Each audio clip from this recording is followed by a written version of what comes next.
Did she just smash a law enforcement surveillance feed with a metal pole? Deputy Ray blinked at the screen in disbelief, watching the final frame freeze on the wide-eyed face of an irate woman in a pastel pink tracksuit. I was already halfway out the office door with my badge clipped on and car keys in hand. "That's Karen," I said flatly, and she just turned a homeowners association complaint into a criminal investigation. It all began with a camera, a cul-de-sac, and one woman who thought the rules didn't apply to her until she starred in her own episode of Law and Order, Neighborhood Edition. The neighborhood had always had its quirks. We were nestled in one of those suburban pockets where lawns were always exactly 2 inches high, driveways were power washed every Sunday, and dogs weren't allowed to bark for more than 30 seconds. That wasn't a joke. Karen actually brought that rule to the HOA board last spring and somehow got it passed. If Step Forward had a governing body, it would have taken notes from our HOA. And Karen was its iron-fisted, yoga-stretching, property line measuring tyrant. My decision to install a few smart cameras wasn't made lightly. I wasn't the paranoid type. I'm a tech consultant for the county sheriff's office, and I've seen enough real crime to understand the difference between reasonable caution and overreaction. But after 3 Amazon packages disappeared in 1 week, and after someone painted removed this monstrosity on my utility box, I figured it was time to start collecting receipts, literally and digitally. The cameras were sleek, small, motion-triggered, and streamed directly to both my home setup and, with a bit of extra back-end wiring, the sheriff's office feed. We had been testing remote monitoring systems in residential areas, and I figured my own home was a perfect beta site. It wasn't advertised, of course. That would have defeated the point. But the little glowing blue ring on the front lens was a dead giveaway to anyone with half a brain that this wasn't just a dummy cam.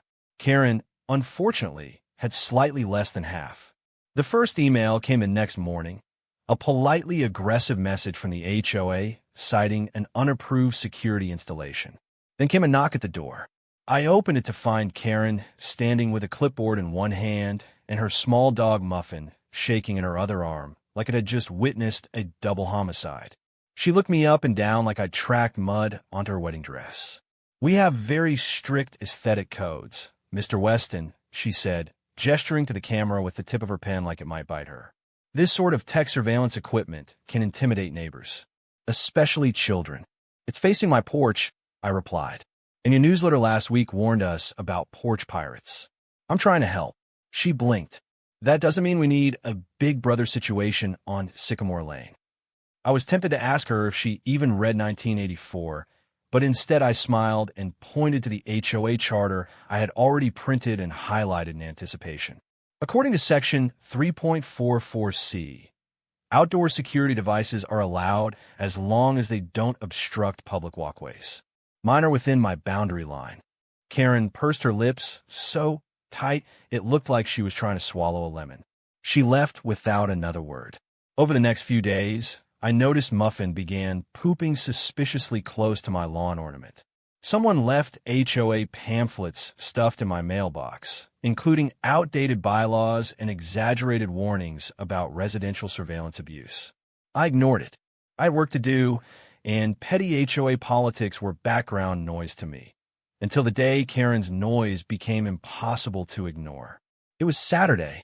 I was at the sheriff's office calibrating equipment when a motion alert pinged the central monitor.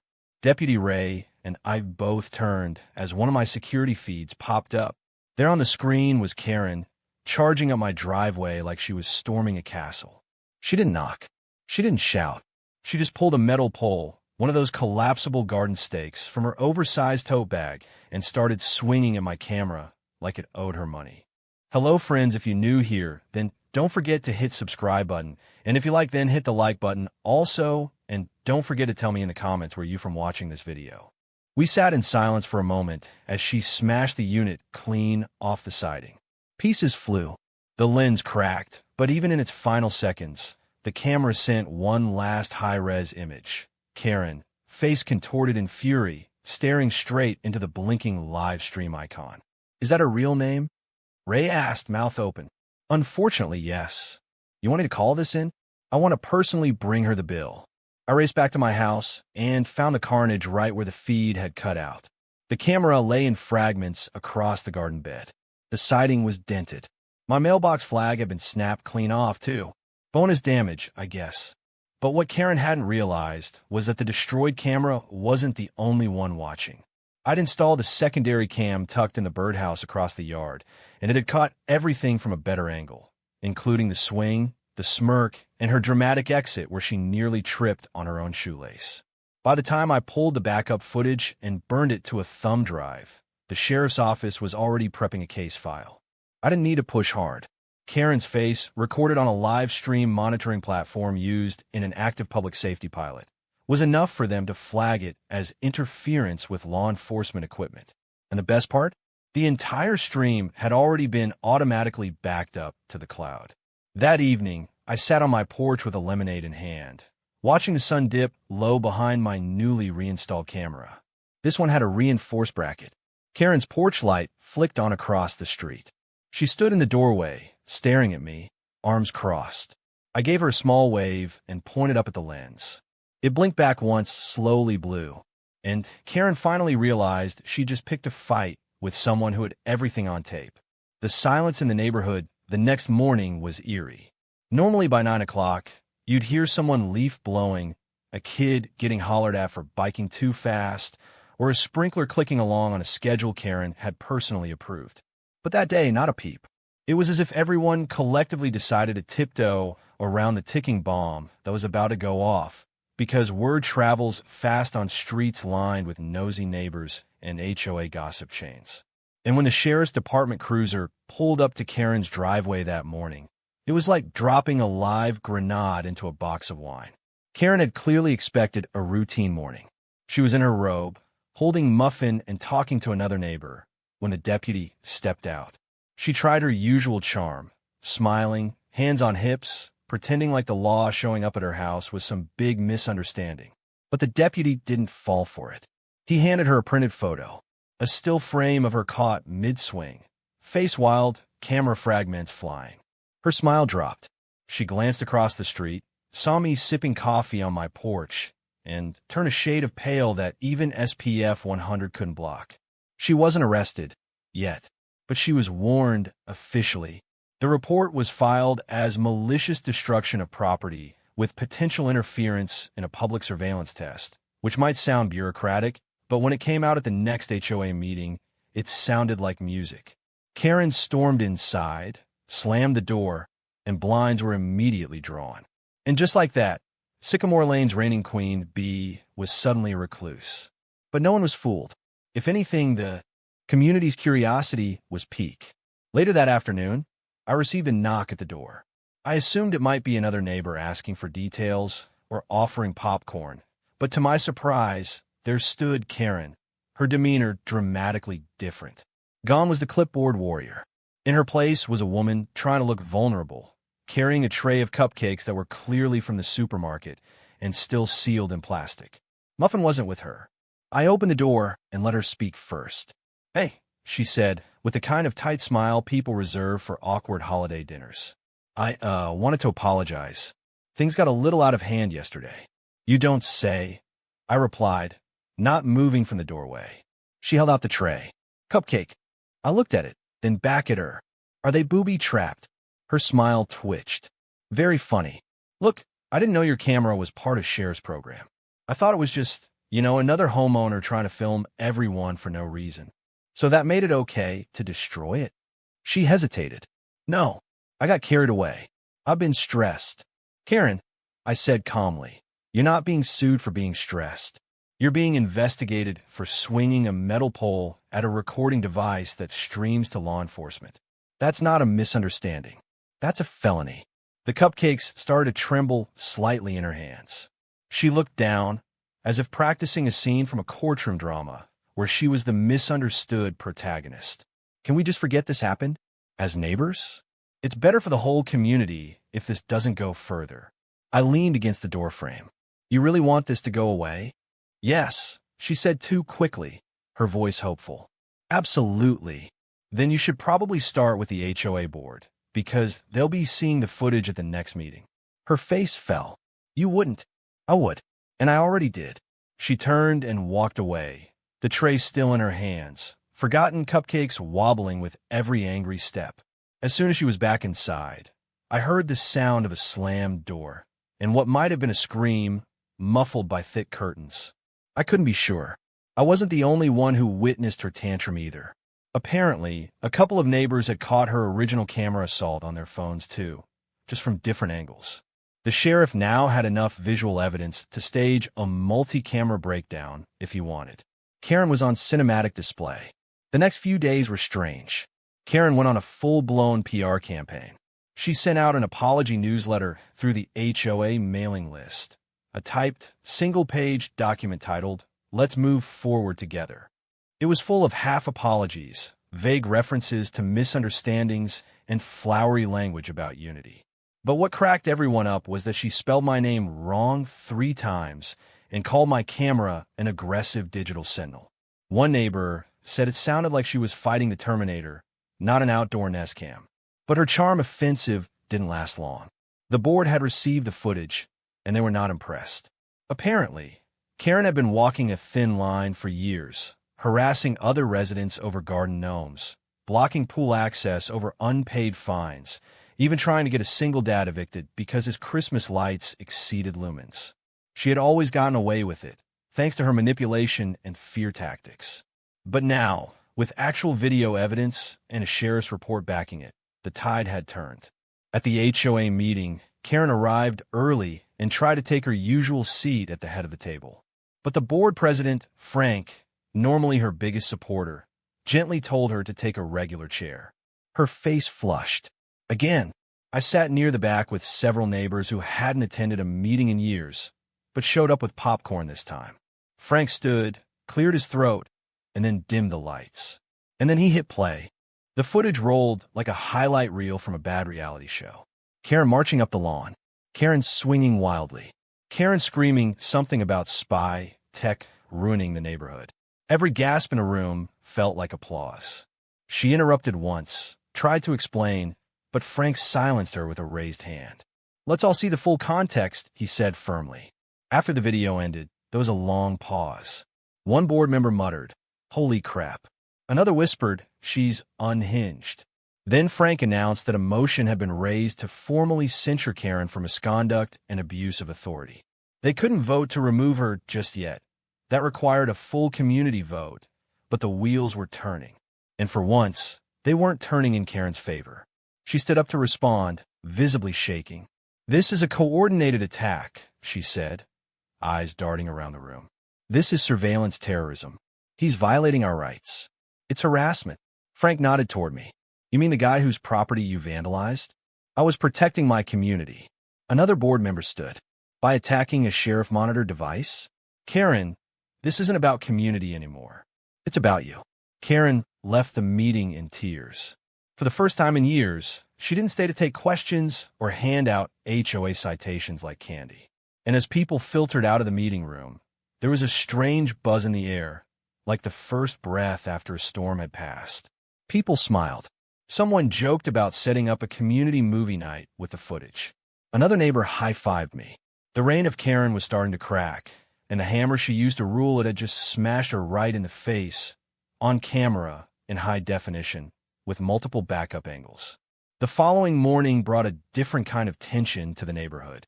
Not the usual fear of Karen's clipboard of doom or surprise fines for parking too close to a mailbox, but an unusual electric anticipation.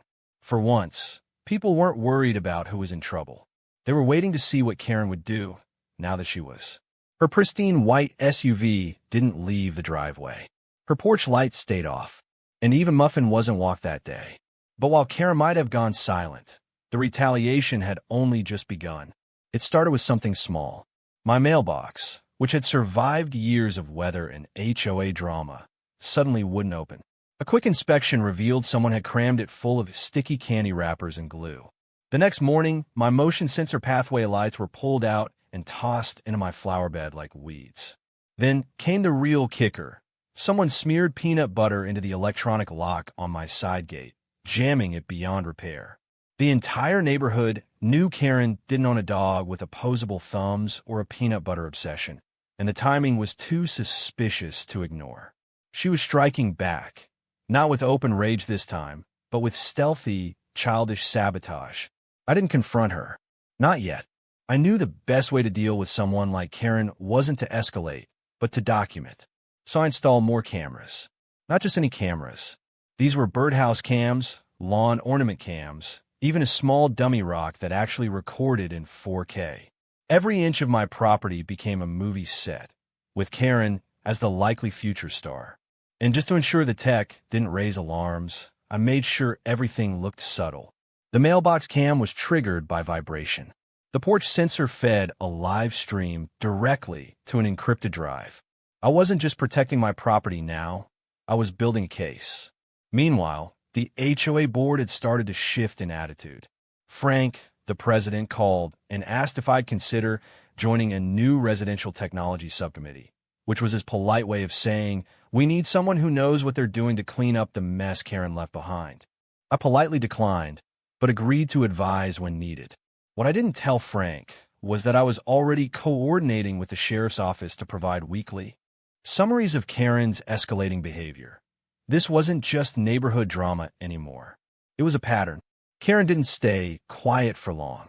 A few days after the HOA meeting, I saw her walking with purpose down the street, clipboard in hand, but this time without her usual smug expression.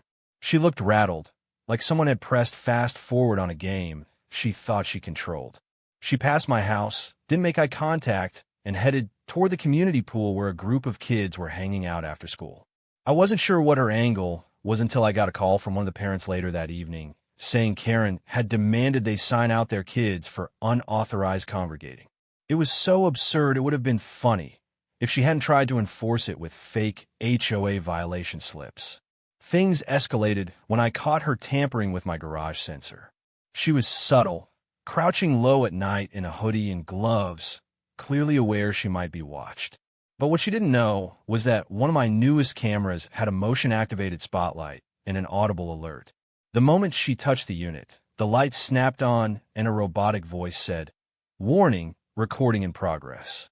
She flinched like she'd been struck, then bolted down the driveway. The footage was gold. Even better, a neighbor's dash cam had caught her entering my yard. There was no denying it now. I sent the footage straight to the sheriff's office. The deputy on duty responded with a single sentence. "This is getting serious." That was the turning point. They started formal paperwork for a criminal mischief case, citing harassment, destruction of property, and unlawful trespass. The fact that she was a known figure in the community only made it more relevant.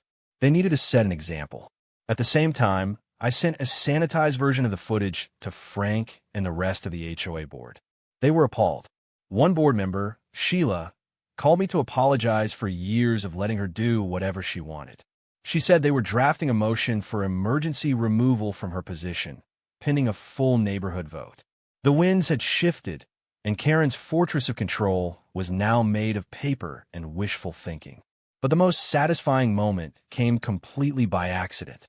One Saturday afternoon, a local ice cream truck pulled up and parked right in front of Karen's house. It was a hot day. Kids swarmed, parents mingled, and for once the atmosphere on Sycamore Lane was relaxed. That's when I noticed something strange. Karen was standing at her front window, scowling. Then she came storming out, yelling about unauthorized vendors and food licensing, and demanding the truck leave. The driver was confused. He'd been serving that route for 5 years. That's when one of the kids' moms, who happened to be recording her son getting a popsicle, caught the whole confrontation on video. Karen tried to yank the driver's permit, clipboard, knocked over a stack of cones, and slipped on her own front step trying to retreat. No one helped her up. People were tired. And once the video hit the neighborhood Facebook group, it became clear Karen had finally lost the last thread of control she was desperately clinging to. The sheriff's office contacted me again a few days later. With multiple reports, physical evidence, and video documentation piling up, they were preparing to press formal charges, not just fines. Real charges. I was asked if I would testify if it came to court. I said yes, of course. But deep down, I didn't think it would get that far. Karen thrived on fear and power, but she crumbled under exposure. And more the neighborhood saw her clearly, the less control she had over anyone. By the end of the week, Karen had retreated almost completely. Her porch lights stayed off, her car never moved, and her once-daily patrols stopped altogether. It was like watching a cartoon villain realize their schemes had backfired in real life. But I didn't let my guard down. I knew better. Because people like Karen didn't give up. They regroup. They rebrand. Found new ways to cause problems. But I had something she never did. Patience, strategy, and a digital fortress with eyes in every direction. And if she ever stepped out of line again, she'd be recorded, archived, and sent directly to the very people she tried to manipulate. The neighborhood was changing. Karen was losing. And for once, the HOA had stopped looking the other way. A week after the ice cream truck incident, the sheriff's office officially filed the charges. Karen was now facing counts of criminal mischief, vandalism, trespassing, and interfering with a public safety device. It was no longer neighborhood gossip or HOA tattletales. It was real, legal, and on record. The news sent ripples through the community, not just because someone had finally stood up to her, but because nobody thought she'd ever face actual consequences. For years, she had operated with the smug confidence of someone who thought she'd never be touched. But now the walls were closing in, and this time she couldn't hide behind fine print or HOA rules. She would have to answer to a judge. I received the subpoena the same day she did. It was a strange feeling, holding a formal document that told me exactly when and where I'd be standing to testify against her. I wasn't nervous. I was ready. I had all the footage labeled and sorted, time-stamped, and backed up. The sheriff's department had copies. The HOA board had copies. I had even prepared a slideshow to walk through the highlights if it came to that. Karen wasn't just being taken to court. She was being taken apart piece by piece in front of the very community she once ruled with an iron clipboard.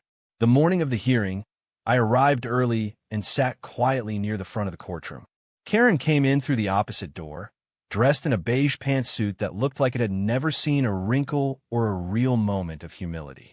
Her lawyer, a man who looked like he advertised during late-night poker tournaments, followed close behind. He was loud, sloppy with his files, and already smirking like he thought this would be an easy win. Karen didn't even look at me. She kept her eyes straight ahead, shoulders stiff, jaw clenched. The judge entered, called us to order, and then listened as the sheriff's deputy laid out the chain of events. The footage from the camera smash played first, then the garage sensor incident, then the footage from the disguised birdhouse cam. Every angle was clear, every moment undeniable. Karen's lawyer tried to object on the basis of privacy violation, but the judge quickly shot it down. These were my property, my devices, and legally operated under state code. Not only that, but one was part of an officially sanctioned law enforcement program. The judge actually paused and raised an eyebrow when that detail came up. You could almost hear the gavel twitch in his hand. Then came my turn. I explained everything, from the first passive-aggressive note to the cupcakes, to the increasing acts of vandalism and sabotage. I made it clear I wasn't targeting her out of personal vendetta, but for the sake of neighborhood safety. I told the truth plainly and calmly, and I could feel the tide of the room turn in my favor. Even Karen's lawyer started to look less confident by the minute. Then the sheriff took the stand. He confirmed the legitimacy of the surveillance program, explained the policy for data collection, and outlined how Karen's actions disrupted ongoing tests and violated public trust. His voice was steady, authoritative, and impossible to refute. He ended his statement by saying, her behavior not only compromised private property, but jeopardized community safety initiatives. That's not just wrong, it's dangerous. The judge didn't even need to deliberate long. He ruled in favor of restitution for property damages, community service to be served in a public-facing position, and a public apology to be submitted in writing to the HOA board and distributed to every resident. Karen looked like she'd swallowed a cactus. Her lawyer tried to soften the impact, requesting the charges be reduced to misdemeanors, but the judge stood firm. The vandalism of a law enforcement-connected device and the consistent pattern of harassment left no room for leniency. Karen turned toward me as we were dismissed. For a brief second, there was something in her expression that resembled recognition. Not quite remorse, but realization. Like she finally understood she wasn't untouchable anymore. Then she looked away, adjusted her blazer, and exited the courtroom without a word. The apology letter arrived in our mailboxes the following week. It was typed, clearly dictated by a lawyer, and barely passed for sincerity. Still, the court had mandated it, and it fulfilled the legal requirement. That might have been the end of it, except Karen couldn't help herself. Some of the envelopes included glitter, an old internet prank, annoying, messy, and juvenile. It wasn't dangerous, just obnoxious. But it was enough for the sheriff's department to consider it document tampering. Another warning was issued. Another note placed in her file. Her stunt had backfired again, and this time, the HOA board was watching closely. After the apology stunt, Frank invited me to a private HOA board session. This wasn't about a new complaint or dispute. It was an offer. The board wanted me to take Karen's vacant seat. Several neighbors had personally requested it. I thanked them, but declined. I wasn't interested in governing hedges or debating mailbox paint colors. However, I did offer to serve as the board's tech advisor, assisting with fair use community surveillance and digital protections. That idea was met with unanimous approval. The neighborhood began to change. Rules were reevaluated, citations reviewed, and several absurd policies overturned. People spoke more freely at meetings.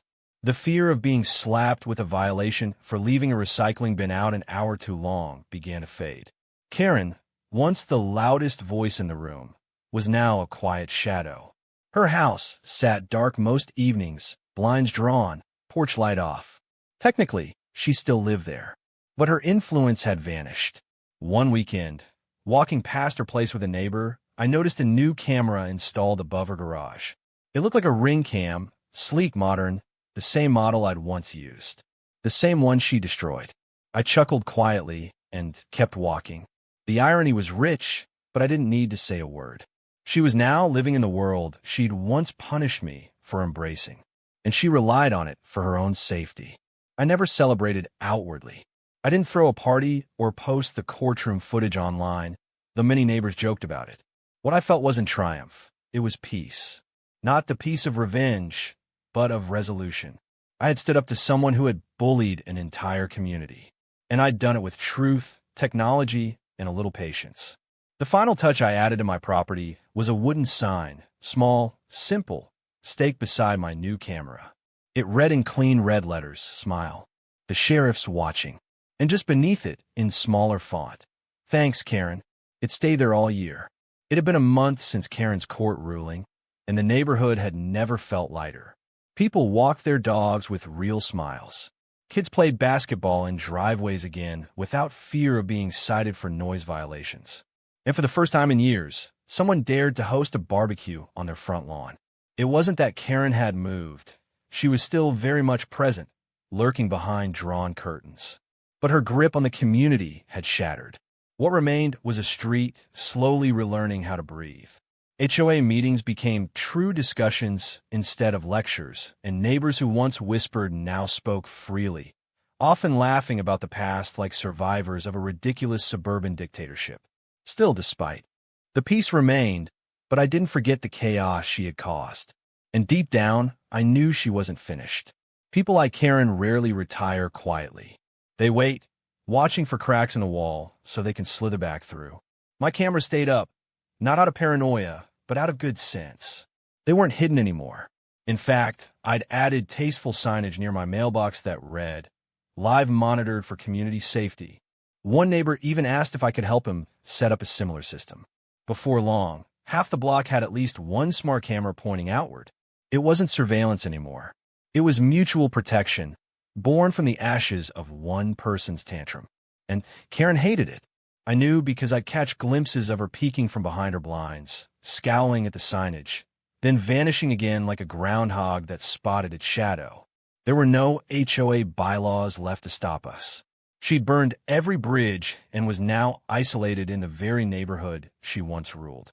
The video footage never officially went public, but someone, who I still don't know, leaked a short compilation to Reddit under the thread, "HOA Karen versus Security Cam. Who wins?" It didn't take long to blow up. The thread exploded with comments ranging from disbelief to sheer hilarity.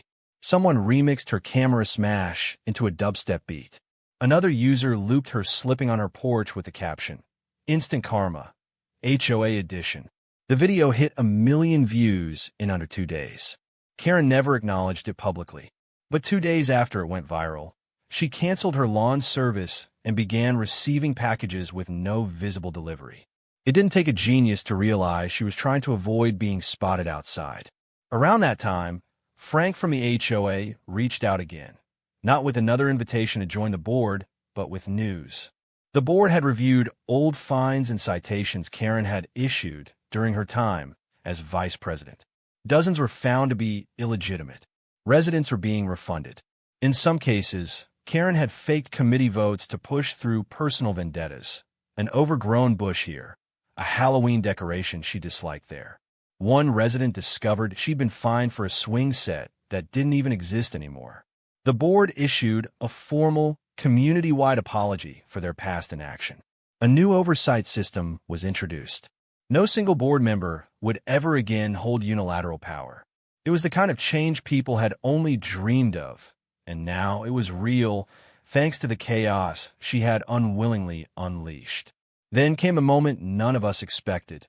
Karen sold her house. There were no for sale signs, no open house, no fancy flyers, just a moving truck that appeared early one morning and a dozen cardboard boxes lined up on her porch. A few neighbors stood quietly on the sidewalk, watching from a distance as 2 men hauled furniture into the truck. Karen emerged just once, carrying Muffin in a tote bag and barking orders at the movers. Her face looked drawn, her hair pulled back tight, and her eyes avoided every window on the street. She moved quickly, spoke only to the crew, and didn't even look up when one of the kids across the street shouted, "Bye, Karen." She stepped into the passenger seat of a black SUV, and without so much as a wave, they pulled off. And just like that, she was gone. The collective celebration wasn't loud. No one threw a party or lit fireworks.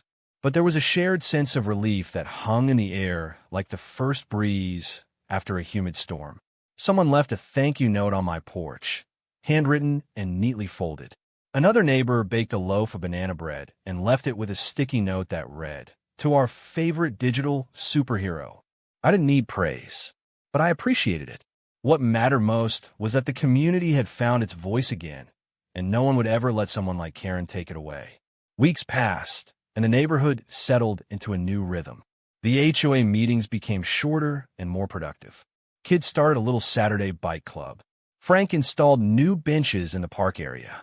And one morning, someone added a new sign under the community entrance plaque. It read, "Welcome to Sycamore Lane, now Karen-free." It was clearly a joke, and it was removed within a day, but not before at least 6 people took pictures and shared them in our neighborhood group chat. Even Frank couldn't help but laugh when he saw it. As for me, I kept my cameras, not out of fear but pride. What began as a tool to stop package theft had become a symbol of standing up to a bully. I added one final touch to the setup, a motion-activated speaker that played a short clip when someone approached the porch. It wasn't a siren or a recorded message, just a cheerful voice that said, "Smile. You're on camera.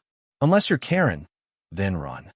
It became a running joke in the neighborhood, and even the mailman said it made his day. The HOA drama faded into the background. The board was balanced, the rules were fair, and neighbors actually started helping each other again. Lawns were mowed without stress, decorations stayed up without citations, and the once fearful hush that came with the sound of Karen's footsteps had been replaced by the casual chatter of a community rediscovering its unity. But the real full-circle moment came a few months later. A new family moved into Karen's old house. They were young, friendly, and waved at everyone they saw. On moving day, I walked over to say hello. The dad laughed when he saw the camera on my roof. "We saw the Reddit thread," he said. "Didn't realize it was this neighborhood." "That was you." I grinned. "Guilty as charged." He nodded, smiling. "We'll be keeping our ring cam too. Looks like your street has good instincts." And as I walked back home, I realized something simple but powerful. Justice hadn't come from yelling or threatening or retaliating with the same cruelty. It had come from evidence, patience, and standing firm. The cameras hadn't just recorded Karen. They'd revealed her. And when the truth came out, she did the rest of the work herself. In the end, I didn't need to destroy Karen's reputation. I just had to press.